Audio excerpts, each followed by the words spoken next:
நண்பர்களுக்கு வணக்கம். வணக்கம். நாம இன்னைக்கு அரசியல் பேசலாம்னு இருக்கோம். இன்னைக்கு நம்ம அரசியலை தாண்டி நம்ம ஒரு முக்கியமான பதிவு மக்களுக்கு விழிப்புணர்வு ஏற்படுத்த போறோம். விழிப்புணர்வு எல்லாம் நமக்கு தேவையா கோபி? நம்மதான் விழிப்புணர்வு ஏற்படுத்த யாரு கேட்க போறா? நம்ம விழிப்புணர்வு படுத்தாம வேற யாருமே படுத்திடுவா? இருக்காங்கல்ல. யாரு இருக்கா? நான் வரவா இறங்கி வரவா பேசிக்கிட்டே தான் இருக்கிறத பாம்பு வெளியேற முடிக்கிற மடிக்க நான் வாரேங்காரு காரை விட்டு இறங்க முடிக்காது. சரி தலைப்படி இறங்கிட கூடாது, ஏறிட கூடாதுன்னு இந்த பாகுவலி படத்தை ரொட்டேட்டர் போட்டு போகுது மக்கள் அடியில. அடுத்த வாட்டி அணிதான் போட போறாங்க. பார்த்து சூதானம் பாருங்க, திருச்சியை நாசம் பண்ணிட்டாங்க. வாழை வெட்டிறாங்க, ஏறி போறேன்னு சொல்லி வாழை இறந்துறாங்க, வாழ்க்கை தொலைச்சுறாங்க. அண்மையில சாட்டை ஒரு வீடியோ போட்டிருந்தாப்புல பார்த்தேன். என்ன வீடியோ என்ன சொல்லியிருக்காருன்னா, எல்லா கட்சிகளுக்கும் கூட்டம் நடத்துறப்போ என்ன தடை கொடுப்பாங்க, தேவையான இடத்துல சூரட்டி ஓட்டக்கூடாது, காவல்துறை இப்படி பேசக்கூடாது, அரசாங்கத்தை எதிர்த்து பேசக்கூடாது, இப்படி பல்வேறு கட்டுப்பாடுல போட்டு காவல்துறை அனுமதி கொடுக்கும். இந்த கட்சிக்கும் பாருங்க, காம்பவுண்ட் ஜோர்ல ஏறக்கூடாது, மின்மாற்றி ஏறக்கூடாது, வண்டி பின்னாடி தொத்திட்டு ஓடக்கூடாது, இப்படிலாம் பண்ணாம இருந்தா கூட்டத்துக்கு அனுமதி இருக்காங்க. ஆனா ரொம்ப நக்கல் அவனுக்கு இல்லதான். சரி, இப்ப நம்ம கண்டென்ட்ல எதை பத்தி பார்க்க போறோம் பாத்துக்கிட்டீங்கன்னா, நம்ம மட்டும் இல்ல, நீங்க மட்டும் இல்ல, நான் மட்டும் இல்ல, நியூஸ் சேனல் எல்லாருக்கும் கண்டென்ட் கொட்டி கிடக்கக்கூடிய நம்ம தமிழக வெட்டி கழகத்தை தான் நம்ம இன்னைக்கு தமிழக வெட்டி கழகம். எங்க ஒரு கட்சி என்டர்டைன்மெண்ட்டுக்காக ஒரு கட்சி தலைவர் பொழுதுபோக்குக்காண்டி மக்கள் சந்திக்க வரக்கூடிய வீக்லி லீடர் தான் நம்ம வீக்கெண்ட் லீடர். நம்ம பேரை எல்லாம் வீக்லி லீடருங்க, வீக்லி இல்லைங்க அப்படிதான் சொல்லிட்டு இருந்தாங்க. அவருக்கு நம்ம மண்டபல மசர்ல இருந்த மாதிரியும் அதை விக்கு வச்சா நடத்துறாருன்ற மாதிரியும் அவருக்கு ஆப்போசிட் இருக்கிற குழுக்கள் போட்டுட்டு இருக்காங்க. நான் நினைச்சேன் அவரு வீக் லீடர் இல்ல, வீக்கெண்ட் லீடர். வீக்கெண்ட் விஜய் என்னன்னு பாத்துக்கிட்டீங்கன்னா, எல்லாருக்குமே கண்டென்ட் அள்ளி கொடுத்துக்கிட்டு இருக்காப்ல.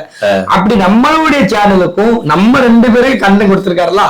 ஆமா, பேசாசர் எல்லாரிய யூடியூப்கார $1 போட்டுருக்காங்க. அப்படி பேசாம தெய்வ குத்தமாயிரும். நம்ம வர சாமியை பார்க்க போறோம். பால் குடம் எடுத்துவீங்களே என்ன காரணம்? ஏன்னா எங்க கடவுளை வரவேற்கிறதுக்காக நாங்க வந்திருக்கோம். சோ அதனால பால் குடத்தோட நாங்க வந்திருக்கோம், கும்பத்தோட வந்திருக்கோம். கடவுளை தானே கும்பத்தோட வரவேற்பாங்க, அது மாதிரி எங்க தளபதி தான் எங்க கடவுள். அவரை நாங்க வரவேற்காத பெண்கள் நாங்க எல்லாம் சேர்ந்து வந்திருக்கோம். நாங்க ஆமா, அதான் சாமியை பாக்குறதுக்கு முன்னாடி சாமி வருது வழிய விடுங்களா அப்படின்னு சாமியை கூட்டு போன மாதிரி கூட்டு போன கூட பரவாயில்லங்க. போன கூட்டி விட்டாங்க தளபதி அதாங்க நமக்கு வருத்தம்.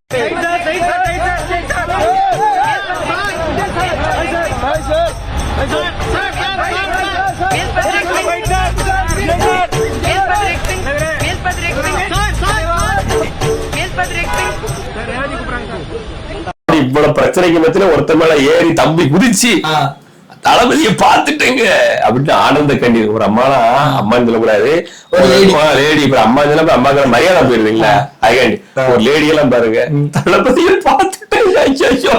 இதே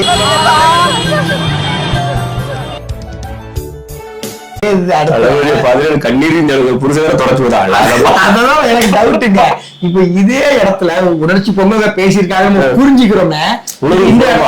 இந்த இடத்துல நம்ம திருசாருக்கு பேர் வராங்கன்னு வச்சுக்கோங்கள, கமெண்ட்ல போடுறாங்களே எல்லாரும் அதான் கேள்வி கேட்கறாங்க. திரிசா இதே கனவு பார்த்துட்டு நல்ல வேலை திரிசாவை பார்த்தேன்னு சொல்லி ஏம்பி அழுதா. இதே அம்மா, இதே இந்த மகளிர் இந்த மகளிர் கண்ணை தொடச்சு அழுவலா வேண்டாம் அப்படின்னு சொல்லிட்டு அதுதாங்க பிரச்சனையே. கொஞ்ச நாளைக்கு முன்னாடி போன வருஷம் இப்ப விஜய் எதுக்கு வச்சு கூட்டிருக்காரு நினைக்கிறீங்க? அவருக்கு நேரம் போல. இதே மாதிரி ஒருத்தவங்க ஒரு கடை திறப்பு விழாவுக்கு ஒரு நடிகை கூப்பிடுறாங்க. நடிகை கூப்பிடுறாங்க. அந்த நடிகை உலக ஃபேமஸ் யாருங்க? சேட்டன்கள்லாம் கூட்டம் கூடிட்டே எப்படியாவது பாத்துறோம்டா அப்படின்னு கூட்டம் கூடி ஸ்தம்பிக்க வச்சுட்டாங்க. அந்த எந்த நடிகை எனக்கு சரியா அவங்க உங்களுக்கு தெரியும், நீங்க கமெண்ட்ல போடுங்க. அவங்க ஒரு அகில உலக நடிகை, அவங்க பேரு யாருமே இல்ல. பாத்தீங்களா, இன்னும் பால் குடிக்காரு அந்த நடிகை கூட்டம் கூடிச்சு. அதனால பிரபலங்களை பார்க்கறதுக்கு கூட்டம் கூடுறது இயற்கை. ஒண்ணு இல்லைங்க, டிடிஎஃப் வாசம் ஒரு இதுமா மீட்டப் போன்னு வச்சாரு. ஆமா, மஞ்சள் வீரன் ஞாபகப்படுத்தாங்க. அவர் பைக் ஓட்டுல உடனே மஞ்சள் வீரன் பாட்டு வந்திருந்த அதுல எடிட்டிங் போடுறாங்க. மஞ்சள் வெயில் கமலஹாசன் கூட அதை வச்சு பயங்கர எடிட்டிங். எங்க போனாரு தெரியல. வீடியோ இதே மாதிரி மீட்டப் வைக்கும் போது அது மாதிரி செல்ஃபி கூட எடுத்து போட்டது எத்தனை பேர் கூடியிருந்தாங்க. சாதாரண செத்த பையில நார பையில ஜிபி முத்திங்க அதான பார்த்தேன். நீங்க புசுக்குன்னு செத்த பையில தளபதி வேற பேசிட்டு இருக்கோம். தளபதியை பேசக்கூடாது வருங்கால தமிழகத்தின் பாத்தீங்களா, அவரை பத்தி பேசணும் உங்க வாய் கூட நீங்க எண்பத்தாறு நாள் குழம்புது பாருங்க. சிறப்பு ஒருங்கிணை குழுப்பு இந்த மாபெரும் மாநாட்டின் தொடக்க உரையை வழங்குவதில் நான் பெருமை அடைகிறேன்.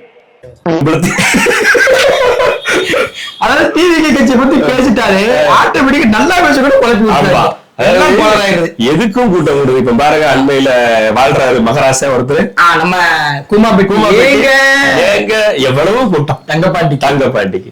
அந்த மனுஷன் அது கஷ்டப்பட்ட இடத்துல இருந்து வந்து ஏங்கிற ஒரு வார்த்தையை ஏங்க அறிவு இருக்காங்கன்னு கேட்ட வார்த்தையை ஏங்கன்னு போட்டு இவ்வளவு பிரபலமா வந்து எல்லா மனைவிகளும் கணவரை ஏங்கன்னு சொல்லுதாங்க. இந்த ஏங்கைக்கு பின்னாடி இவ்வளவு கோடி சம்பாத்தியம் இருக்குதாங்க பார்க்க முடியுது. சாதாரணமா ஒரு ஜட்டி போட்டு குளிச்சிருக்கிற ஒருத்தரை இவ்வளவு பிரபலமாக்கிட்டாங்க. குமரன்ஸ் தங்க நகை அதானே அங்கதான் போனா சிலிஸ்குள்ள அங்க போனாரு. இப்ப பாருங்க, சின்னத்திரையில ஒரு மிகப்பெரிய பிரபலமா இருக்காரு போயிட்டு ஏங்க அப்படிங்கிறாப்புல. அப்ப எல்லா இடங்கள்லயும் பிரபலமானவர்களை பார்ப்பதற்கு கூட்டம் கூடுகிறது. விஜய் மாதாபுரம் விஜய் இவர் தமிழர்கள் இந்த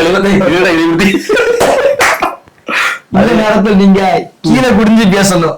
தளபதி கீழே குடிஞ்சு பேசுவாரு. ஏங்க பேசக்கூடாதுன்னு சொல்லிட்டு என்னங்க ஏங்க தலை முடியில் இருக்கிற பிரச்சனை மசுறு பிரச்சனை தானே, அது ஒரு பிரச்சனையா அப்படின்னு நினைக்க கூடாது. ஆனா சில பேர் நினைக்கிறாங்க.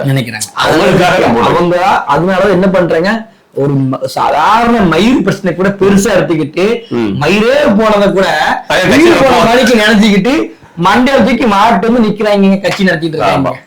சரி, நான் என்ன சொல்றேன்னா, ஆனானப்பட்ட ஆனழகான இருக்கிற அரவிந்த் சாமியே மண்டல முடியலனாலும் நாங்க ஏத்துக்க தயாரா இருக்கிறேன். அப்புறம் நாங்க பார்த்து ரசிக்கிறோம்ல சூப்பர் ஸ்டார் விஜய் கூட பத்தில கோவச்சுட்டு இருந்தாங்க தளபதி அவர்கள். அனில் தலைவர் சொல்லிட்டு அப்படி நீங்க வீக்கெண்ட் லீடருங்க நம்ம பேரை மாத்திட்டோம் பாத்தீங்களா. வீக்கெண்ட் லீடர் வசதி இல்லைங்க, ஒன்னும் பிரச்சனை இல்லைங்க, எனக்கு வயசாகும் இல்ல, எனக்கு முடி கொட்டுன்னு சொன்னா யாரு என்ன பண்ண போறாங்க புரியல. நீங்க வந்து தளபதி வந்து திட்டமிட்டே பழி சுமத்துறீங்க. ஏதோ அடிப்படையில இருக்கு முடியல நீங்க சொல்றீங்க. போட்டுட்டு இருக்காங்க இன்டர்நெட்ல. அது நீங்க நேர்ல உட்கார்ந்து பார்த்த மாதிரி நானா கேமரா மேல கேரவல் இருந்தேன். நானா கேரவ நீங்க எங்க போனோம் போறவங்க போவாங்க. நீங்க சரி விடுங்க, அது ப்ரொடியூசர் பாருங்க. இந்த மாதிரி நம்மளா போனோம், மேக்கப் ஆர்டிஸ்ட் நம்மளா போனோம், அப்படியே கமெண்ட்ல போட்டுட்டு நம்மள புரிஞ்சுக்கிறோம்.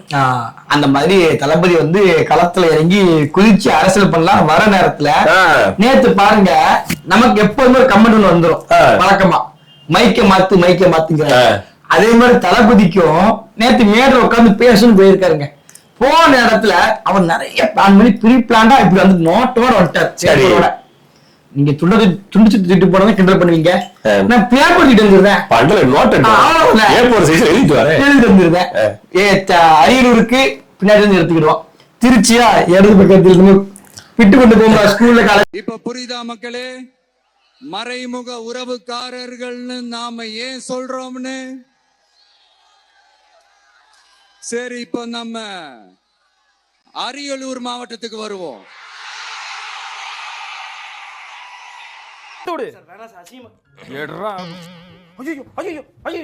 திருப்பதி தேவஸ்தானத்துல குண்டியல்ல கொட்டுற மாதிரி கொட்டுது பாரு. அவரு ஃபுல் பிட்டு இங்க பாருங்க, ஃபுல் பிட்டு எடிட்டர் செத்த அன்னைக்கு. இது என்ன பாஸ்ன்ற படத்தை பாத்துக்கப்ல அவரு இந்த பிட்டு இங்க இருக்கு பக்கத்துல திருச்சிக்கு, இந்த அரியலூர் பொது பிரச்சனை வலது பக்கம் அப்படின்னு தளபதி வந்து செப்பரேட்டா பிரிச்சு வச்சிருக்காப்ல. அப்படி உட்கார்ந்து பேசுறப்போ பிட்டடிக்கிற தளபதி வந்திருக்காரு, துணிஞ்சு அடிச்சிட்டாருங்க. அதை பாராட்டணும். நீங்க வந்து யாருக்காரன்னா பாஸ்கரன் படத்துல டைரக்டர் அங்க இருந்து காப்பி அடிச்சிருக்காப்ல. சினிமா நடிகர் இல்லையா, ஏற்கனவே படங்களை காப்பி அடிச்சுட்டே இருக்காப்ல. இங்க எல்லாம் இருக்கு இந்த சீரியல். நம்ம பேப்பர் ஒரு பேப்பர் தான் காத்துல பறந்துரும். இந்த ஒரு பிரச்சனை இந்த பாக்கெட்ல வை, அந்த ஒரு பிரச்சனை இந்த பாக்கெட்ல வை, அப்படி வச்சு வந்து ஏறி உட்காந்து அப்படியா தளபதி பேசணும்னு ஆசையே வந்தாருங்க. மைக்கி வேலை செய்யாம போச்சுங்க. எல்லாரும் யாருக்கு அந்த ஒயரை அணில் கடிச்சு விட்டுங்க. அதுதாங்க காரணம். இவங்களுக்கு பிரச்சனையே அணில் தாங்க. ஆனா ஒயர்லெஸ் மைக் இல்ல, அணில் பேட்டிங்ல பேசாது, அணில் புழுக்க இருக்கலாம். ஒயர்லெஸ் மைக்கையும் கடிச்சு வச்சா இதெல்லாம் போய் பாருங்க. அதாவது சொல்ல மாதிரி காவல்துறை அனுமதி கொடுக்கும் போதே கரண்ட் கம்பியில ஏறாத நிறைய பேர் வருத்தப்பட்டாங்க. தளபதி அரியலூர் போயிட்டு இருக்கப்ப கரண்ட கட் பண்ணிட்டாங்க, திருச்சி 6 முறை கரண்ட் கட்டு வருத்தப்படுறாங்க. முதவி கரண்ட் ஆன் பண்ணிருந்தாங்க 100 பேர் செத்து பேர் பண்ணி எல்லாம் கரண்டுக்கு கொதிக்கிட்டு இருக்கா. ஊராத்துக்கும் காரணம் முதலமைச்சர் தான். முதலமைச்சர் சொல்றாங்களே சொல்லி நிர்வாகம் தெரியலன்றாங்க. நாங்கதான் மருத்துவமனை யாரும் தெரியுங்களா, நாங்க மின் கம்பி மேல யாரும் என்ன மசருக்கு நீ வந்து மசர்னே வந்து பாருங்க நமக்கும் இல்லாத கண்ணுக்கு தென்படுது நமக்கு வந்து.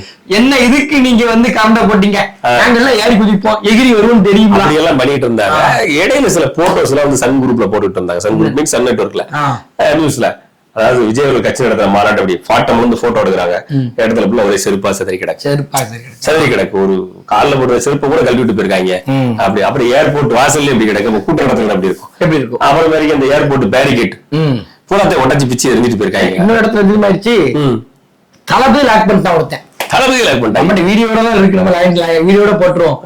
தளபதி வண்டி வருது, அந்த அந்த பண உருவல் என்ன வண்டிங்க அது சொல்லுவாங்க. வண்டி ஒரு கேரியன் ஒரு வருது, அந்த பண வண்டி ஒரு வருது. சரி நமக்கு தெரியும் தமிழ்ல, இங்கிலீஷ்ல என்னது கேரவன். நம்ம ஒரு தமிழ் போலி பண வண்டி. அந்த பண வண்டி வந்துகிட்டு இருக்கும்போது எங்க ஏரியா நீங்க நிக்க மாட்டீங்கன்னு சொல்லி தளபதியே ஒருத்தர் மறிச்சுட்டான். இவர் மட்டும் போய் இங்க வா, எங்க ஏரியாவுக்கு வரலாமா வராம போலாமா போக்கிரில பண்ணலாம், நாங்க போக்கிரி தரத்தை பத்தி நாங்க பண்ணக்கூடாதா, ரோட்ல இன்னொருத்தர் பண்ணிட்டாரு தளபதி வாக்காரு. கிட்ட வந்து மாட்டிருக்கட்டத்தில் தளபதிக்கு பெரிய மன உளைச்சல் ஏற்படுத்தி கொடுத்திருக்காங்க. அடுத்த வாட்டி வந்திருக்காப்ல பாகுபலியில போற மாதிரி ரிட்டையர் போட்டுங்க, எவ்வளவு கொடுக்க வந்தா மோட்டர் ஆன் பண்ணதா சட்டு மித்திரன் படத்துல அந்த ஜாம்பிஸ் வந்து மேல ஏறுவாங்க. அப்ப என்ன பண்ணுவாருன்னா கன் சுட்டுட்டே இருப்பாரு. அந்த மாதிரி தளபதி என்ன பண்ணணும்னா மேல பவுன்ஸ் வச்சிருக்காங்கல்ல, எல்லாருக்கும் கண்ணை கொடுத்துடணும். எவன் மண்டையிலே போட்டுருக்கு, கிட்டே வந்து வரக்கூடாது. பூமிக்கு இடம் குறையும்லாங்க, பாரமா இருந்துட்டு இருக்காங்கல்ல, எதுக்கு இருக்கிறாரு வந்து மேல ஏறிக்கிட்டு இருக்கு. உடனே பார்க்கதானே வராரு, ஊருக்கு தான் வராரு, கொஞ்சம் பொறுமை இருந்தா என்ன. வீக்கெண்ட் தலைவர் விஜய் அவர்களுடைய கட்சியை பத்தி நம்ம வேடிக்கை சில விஷயங்களை பேசினாலும் ஆழ் மனதுல சில விஷயங்கள் உங்கள்கிட்ட பேசணும்னு தோணுது. ஆழ் மனதுல சில விஷயங்கள் இருக்குது, அதை பேசிடலாமா?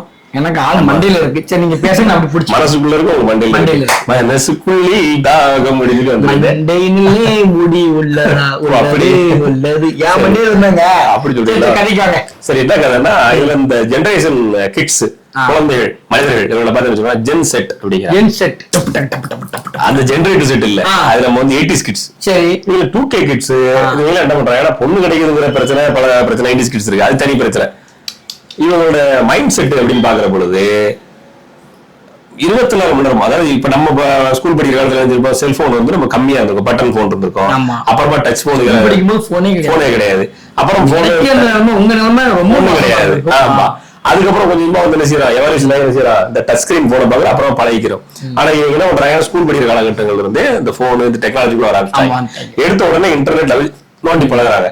அப்புறம் என்ன ஆகுதுன்னா, இதுக்குள்ள இருக்கிற விஷயங்களை நியூஸ் ஸ்ப்ரெட் அவுட் பண்றாங்க. அந்த பரவ இதை வந்து வாட்ஸ்அப் நியூஸ்ல படிக்கிறாங்க, சேக்கா பரப்புறாங்க, அது உண்மையை பரப்புறாங்க. இன்க்ளூடிங் என்ன பண்ணுவாங்கன்னா, இன்னே வரைக்கும் 2025 இருக்கும், இப்போ வரைக்கும் சர்க்கார் குட்டி போட்டுட்டே இருக்கு. சர்க்கார் ஏதாவது படத்துல வந்து தமிழ் சினிமா வந்து முந்தி போச்சுக்கோங்களேன், ஆன் தி ஸ்பாட் சர்க்கார் குட்டி போட்டோம். வருஷம் வருஷம் அந்த ப்ரொடியூசருக்கு வந்து குட்டி ஏத்திக்கிட்டே இருப்பாங்க, இங்க வந்து வர சுட்டே இருப்பாங்க. இப்ப கதைக்கு ஒவ்வொரு தடவையும் நியூஸ் வந்து என்ன செய்யுது, ஃபேக்கா ஸ்ப்ரெட் பண்ணுதாங்க. உலகத்தின் பல நாடுகள்ல போராட்டம், அண்மையில பங்களாதேஷ் பெரிய பிரச்சனை. ஆமா முன்னாள் நேபாள்ல அடுத்து இப்ப இந்த உலகத்துல பல நாடுகள் சொல்லாத சில நாடுகள் சில மதச்சார்ந்த கோவச்சுக்கிடுவீங்க, அந்த மாதிரி பிரச்சனை இருக்குது. இது எல்லாமே எங்க இருக்குன்னா ஜென் செட் அப்படின்ற இந்த ஜெனரேஷனுடைய யங்ஸ்டர்ஸ் உடைய மண்டைக்குள்ள இதுதான் உலகம்ங்கிற கண்டிஷன் வச்சுட்டாங்க. மண்டையில இருக்கு. அவன் இந்த உலகத்துக்குள்ளே வாழ்றான்னு நினைக்கிற போர்வையில் இருக்கிறதால இவனுக்கு வந்து என்ன சொன்னாலும் புரியாது. எல்லாரும் பூமர் கருத்து பூமர்ஸ் அப்படின்ட்டு போயிருவாங்க. ஏன்னா இன்னைக்கு தேவையான கருத்தை அவன் யோசிக்கல, அவன் மைண்ட் அதாவது அடுத்த வருஷம் தேவை, அடுத்த தலைமுறைக்கு என்ன தேவை இதெல்லாம் யோசிக்கல. இன்னைக்கு என்ன ஸ்பாட் ஆக்ட் ரியாக்ட் உடனே அதுக்கு ஒரு பின்விளைவு என்ன வரும் அதெல்லாம் இல்ல. இப்போ ஒரு தகவல் வந்துட்டு ஸ்பார்க் 2 நாள் போராட்டம் நேபாள ஒரு துணியில பங்களாதேஷ் துணை பிரதமர் அந்த அவங்களோட முன்னாள் பிரதமருடைய இது பண்ணிட்டாங்க, ஒரு பிரதமர் ஆபீஸே கொடுத்து விட்டாங்க. ஆமா அப்ப எந்த அளவுக்குள்ள எங்களோட போராட்ட குணம் கிடையாது, வன்முறை குணம். அதாவது என்னன்னா கிட்டத்தட்ட இந்த அனிலான்ஸ் கட்சியும் கட்டுப்படுத்த முடியாத அளவுக்கு ஜென்செட் மைண்ட்ல இருக்கிறாங்க. இவங்க என்ன பண்றாங்க, எடுத்த உடனே ஒரு பப்ளிக் ப்ராப்பர்ட்டி சேதப்படுத்துறாங்க. பேரிகேட்டை உடைக்கிறாங்க. அந்த கட்சிக்கு இருக்கலாங்க பங்கு இருக்கு. அவன் மட்டும் வரி கொடுக்கல, நான் கொடுக்கல, நீ அவர் பங்கு உடைச்சிட்டு போயிட்டாருங்க. அது நீதான் அவன் வீட்டுல உடைக்கணும், கேரளா உடைச்சிருக்கணும். அது ஏங்க 600 கோடி சம்பளம் வாங்கல, வரி கட்டியா வேணும்னு கேட்கணும். பப்ளிக் ப்ராப்பர்ட்டி, அதுல நானும் வரி கட்டி இருக்கிறேன். அது பிரைவேட் அப்ப அவன் வீட்டு அவன் தான் கட்சி தலைவன். எவ்வளவு சேர் வாடகை கொடுக்குற சேர உடைச்சிருக்கான். பொது ப்ராப்பர்ட்டி கட்சி. ஆமா கட்சி. அப்ப அது அந்த கட்சி எங்க கூட காரை உடைக்கிறது, காரை உடைக்கிறது. அப்ப எல்லாமே வந்து இன்ஸ்டன்ட் உடனே இந்த இன்ஸ்டன்ட்ங்கிற பிரச்சனையை 80s கிட்ஸ் தாண்டி இப்பதான் வெளியே வர்றா. 2K கிட்ஸ் விழுந்து கிடக்குறேன். 2K கிட்ஸ் ஜென் செட்டுங்கிற பிரச்சனைக்கு சேர்ந்து விழுந்து கிடக்குறேன். மன ரீதியாக உளவியல் நோயாளிகளா இருக்கிறாங்க.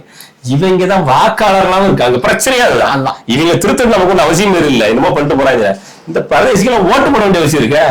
இந்த பரதேசிக்கு ஒருத்தர் பாக்குறதுக்கு இப்படி முண்டி வச்சுட்டு போய் இத்தனை பப்ளிக் போய் டேமேஜ் பண்ணா, இவன் ஒரு தலைவன் இதை பண்ணாதீங்கன்னு சொல்ல கூட மாட்டேங்கிறான்னா, இவன் தலைவனை ஜெயிச்சுட்டா இவனுக்கு இருக்கிற ஆட்சி எப்படி இருக்கும்? அதாவது தளபதி வந்து அதை சொல்லிட்டாருன்னா கட்சியில இருக்க மாட்டோம்ல. இல்ல இதை உடைக்காத, இப்படி பண்ணாத, பப்ளிக் டேமேஜ் பண்ணக்கூடாது, நாம வயலேஷன் பண்ணக்கூடாது, நாம கட்சியில மரக்கன்று நடணும், நாம ரத்ததான முகம் நடத்தணும், இப்படி வாங்க அப்படி வாங்க நெறிமுறை 10 கட்டளைகளை 10 கற்பனைகளை கூட கட்சி தொண்டர்கள் சொல்ல முடியாதவன் ஆட்சி பிடிச்சாலும் ஒரு வேலை பிடிச்சாலும் 2K கிட்ஸ் போல ஓட்ட போட்டு தள்ளிட்டு பிடிச்சாலும் இந்த ஆட்சி என்ன மயிர் லட்சணமா இருக்கும். இப்போ உங்களுக்கு எக்ஸாம்பிளோட நான் சொல்றேன், புஷி ஆனந்த் நல்ல மனுஷன். அப்படியே அவருக்கு கூட அவருக்கு மக்கள் மீது அக்கறை இருக்கலாங்க. மரத்து மலை ஏறாத, கரண்டு கம்பி போதே, ஏறாத சொல்றாருல. ஒரு கட்சியோட துணை பொதுச் செயலாளர் அவர் தான் பேசுறாருல. அப்புறம் கட்சி தலைவர் வீடியோ இருக்க, இன்ஸ்டாகிராம் வீடியோ இருக்க, நீங்க பாத்தீங்களா இப்படி எடுத்து பேசுறாரு. அந்த வீடியோ பின்னாடி பாருங்க, ஏகப்பட்டமா டவர்ல மேலே ஏறி நிப்பான். சொல்ல மாட்டேன் ஒரு இடத்துல அங்க நிக்காதப்பா, செத்தி போயிட்டு ஆதாரப்பா பொறுப்பு. உனக்கான அரசியல பேசத்தான் வந்திருக்கேன். நம்ம அரசியல் மக்களுக்கு தலைவனா இருந்தோம்னா சொல்லுவாங்களா, இவன் வந்து ஓட்ட பிரிக்க வந்தாங்க. ஓட்ட பிரிக்க வரலங்க, இவன் ஓட்ட பிரிப்பான்.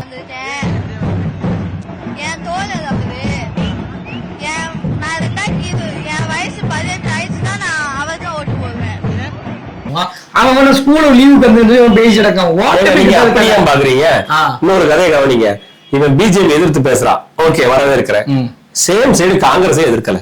காங்கிரஸ் ஆட்சியில் இல்லங்க அப்படின்னு உருட்டுறாங்க இந்த பக்கத்துல. சரி திமுக எதிர்க்கல, ஏன் அதிமுக எதிர்க்கல? ஆட்சியில் இல்லங்க. ஏன் கம்யூனிஸ்ட் எதிர்க்கல? ஆட்சியில் இல்லங்க. இந்தியாவில் தமிழ்நாடு மட்டும் இருக்க, மற்ற மாநிலங்கள்ல எங்க ஆட்சி நடக்கலையா? மற்ற மாநிலங்கள் கூட்டணியோட பிஜேபி ஆட்சி நடக்குது. மற்ற மாநிலங்கள்ல காங்கிரஸ் வீக்னஸ் பிஜேபி ஆட்சி பிடிக்குது. ஏன் காங்கிரஸ் திட்டல? காங்கிரஸ் திட்ட மாட்டாங்களா? ராகுல் நண்பர்ல அவருக்கு. அப்ப ராகுல் நண்பர்ன்றா காங்கிரஸ் உங்களுக்கு கூட்டணி என்றா, அப்போ ஈழத்தமிழ் விவகாரத்துல முடிவு என்ன? ஈழத்தமிழ் விவகாரத்து முடிவு என்னன்னா, மேடையில பேசுறாருல, அவ்வளவுதான் முடிஞ்சிருச்சு. அதாவது அந்த உண்ணாவிரத போட்டோ நடந்தப்ப 500 ரூபாய் போட்டிய 5 லட்சம் அடைச்சுக்கிடுங்க. அத வருத்தப்படாத இல்ல கொடுத்த 500 ரூபாய் 500 ரூபாய் 5 லட்சம் பொருட்காசு வச்சுக்கிட்டு வரைக்கும் அப்போ 500 ரூபாய் போட்டிருக்கிற. எவ்வளவு சம்பளம் உனக்கு? சம்பளம் தெரியாது. அப்ப தெரியாது, எல்லாம் யோசிக்க வேண்டியது தெரியாது. உருட்டு இவங்க வச்சே நம்ம வந்து சொல்லியே இது வந்து உண்மை கிடைக்க சம்பளம் சொல்ல அவங்க ஆளுங்க சொன்னபடி 500 கோடி சம்பளத்தை விட்டு வந்தா கூட இருக்கட்டுங்க. சரி 500 ரூபாய் போட்டு வெக்கம் இல்லாம பிரச்சனைக்கு 500 ரூபாய் போட்டிருக்கேன். லைக்கா ப்ரொடக்ஷன்ஸ் இலங்கையில இருந்து வருது, அதுல படம் நடிக்கிற. படம் எங்க ரிலீஸ் ஆகுது? சன் குரூப்ல ரிலீஸ் ஆகுது. அந்த ஒரு படமா அடுத்தது சன் குரூப்ல படம் விடுற, சன் இருக்கிற சன் குரூப்ல படம் விடுறேன். உன்னோட படம் காவலன் படத்தை ரிலீஸ் பண்ண முடியாதுன்னு அதிமுக காலில் விழுத. யாரால அதிமுக காலில் விழுந்து? எதுக்காக அங்க போனங்க? உனக்கு தியேட்டர் கிடைக்கல, யாரு முடக்குறா தியேட்டர்? அம்மா அம்மா எதுவும் முடக்குச்சு. எந்த தியேட்டர் சொல்றீங்க? காவலன் படம் வந்து தியேட்டர் முடக்குறது யாருங்க? திமுக படத்தை ரிலீஸ் பண்ண முடியும் அதிமுக நல்ல தஞ்சை அடைஞ்சீங்க. சொல்றீங்களா? வேட்டைக்காரன் படத்தை நடிச்சா நிர்பந்திச்சாங்களா? அது படம் நடிச்சீங்க. சுறா ஒரு வரலாற்றுக்காக கடல்ல இருந்து பறந்து நடிச்சாங்க. குருவி ஒரு படம் 10 கிலோமீட்டர் பறந்து போனாங்க. இப்ப இதுல யாரால நடிக்க வந்தாங்க? இப்ப இதெல்லாம் ஒரு கூட்டம் ஏன் எதுக்குன்னு கேட்காது. ஓ திமுக பிசினஸ் இருக்குது, அதிமுக பிசினஸ் இருக்கு, நம்ம ஒரு நிழல்ல இருந்து விடுவோம் சேஃபா. நம்மளும் ஒரு அரசியல்வாதி ஆகிட்டா நம்மகிட்ட கலெக்ஷனை கேட்க மாட்டாங்க, எனக்கு கப்பம் கட்டு நம்ம மிரட்டிக்கலாம். இதுதான் இங்க இருக்கிற அரசியல். இதுக்கு இந்த அணில் குஞ்சுகள் பலியாக போகுது. அணில் குஞ்சுகள் பலியானா அரசியல் பலியானா பரவாயில்லையே, மானகண்டையில போய் செத்துலாம் போயிடுறாங்க. அதனால பயமா இருக்கு. அவரு பையன் ஜோசப் சஞ்சயா அடுத்த டைரக்டர் ஆக போறாப்ல. சரி கட்சி தலைவன் எல்லாம் ஓகே. டிரான்ஸ்பரண்டா என்ன சொல்லி இருக்கிற? உன குடும்பத்துல எத்தனை ஓட்டு? ஓட்டு இந்தியாவில் இருக்குதா? நான் சொல்லலைங்க, பிஜேபி ஒரு முக்கியமா சொல்றேன். ஒருத்தர் கட்சி தொடங்கிறாரு, அவரோட மனைவிக்கு ஓட்டே இந்தியாவில கிடையாது. காட்டணும்ல இல்லங்க மனைவி இந்தியர் தான் போட்டிருக்கு. மனைவியே இந்தியர் இல்லைன்னா நீ யாரோட கட்டுப்பாட்டுல எடுத்து வீட்டுக்கு போனா அவன் மனைவியை தான் பார்ப்பாங்க, அவன் குடும்பத்தை பார்ப்பாங்க. நம்ம நாட்டோட அரசியல வேற நாட்டோட ஒருத்தவங்க சேர்ந்து டிஸ்கஸ் பண்ணிட்டு இருக்கிறேன்னா அரசியல் யாருக்கு நடக்கும்? இப்படித்தாங்க காங்கிரஸ் இருந்து ரிஜெக்ட் பண்றாங்க. காங்கிரஸோட முக்கிய தலைவர்கள் இந்தியாவுக்காரங்க கிடையாதுங்கிறதுதான். அதே போல உங்க கட்சிக்கு நிலைமை வந்துடாதுங்கிறத யார் யோசிப்பான்? அந்த யோசிக்கிற கேப்ல தான் தளபதி வந்து உள்ள வந்துட்டாப்ல. சினிமாங்க அந்த முகமுடிக்கு வந்துடுறாப்ல. இதுல கேப்ல அண்ணனையும் சீமானே திட்ட வேண்டியிருக்கு. எதுக்கு இடத்துல தம்பி தம்பி போற போது தம்பின்றது அந்த தம்பி தான் அந்த அணில் குஞ்சுகளை விட்டு திருத்த மாட்டேங்காம தெரியுது. அது உண்மைதான். அணில் குஞ்சியை திருத்தத்தை தாண்டி அவன் வந்து பொது இடத்துல என்ன பேசணும்னே தெரியல. எழுதி பை ஒரு வாரம் சின்ன பையனை சொல்றேன், தளபதியை விடுங்க. அவன் நோட்டை கொண்டு வந்து பேசிட்டு போய் வச்சுக்கோங்களேன். நீங்க அது சிந்திங்க அரிசி ஒரு காரவர்களை கொக்கவர்களை வந்தவர்கள் ஆக மொத்தம் புல்லு என்று பேர் வர கீழே இருக்கிற குட்டி குண்டாங்க. அவனை உட்காந்துட்டு ஸ்டாலினை பத்தி பேசுறாங்க, சீமானை பத்தி பேசுறாங்க, கண்ட கலதை பேசிட்டு இருக்காங்கல்ல. அந்த குட்டி குண்டாங்க தான் பிரச்சனை. யாரு வந்து தளபதி நிப்பாரா? செத்த வீட்டுக்கே தளபதி போல, ஜெயிலுக்கு கூட எட்டியே பார்க்க போறாரு. செத்த வீட்டுக்கு போல பிறந்த நாளுக்கு போனாரு. தனி கட்சி தொடங்க தனி பிளைட் பிடிச்சி ஒரு நடிகர் காலத்து போனார். தனி விமானம் நல்லா நோட் பண்ணிக்கணும். பப்ளிக் பிளைட்ல போகல, பெரிய இவரு தனி கேரவன் பப்ளிக் கூட வர மாட்டாரு. நீலாங்கர்ல அவரு இப்ப பங்களாவில 25 அடி உயரத்துக்கு கேட்டு போட்டுறாங்களா. ஒரு பப்ளிக்ல ஈஸியா அணுகிற தலைவரா பாட்டு மட்டும் தோளோட தோல்கத்து நிக்காரா. ஜூனியர் ஆர்டிஸ்ட் மட்டும் தான் நடிக்க முடியும், வேற நடிக்க முடியாது. நல்லா நடிக்கிறாங்களா. இதுலயே ஒரு பிராடத்துல இருக்க கட்சி தொடங்கினப்புறம் முக்கிய நடிகரோட கல்யாணத்துக்கு தனி பிளைட்ல போனேன். அப்ப கூட உனக்கு பேசஞ்சர் மக்கள் போற டிரான்ஸ்போர்ட்ல போக முடியல. மக்களா பேசஞ்சர் பிளைட்ல போய் எவன் தடுத்தா? இங்க வரல பிளைட்ல தனி விமானத்துல மையத்துக்கு வர்றேன்.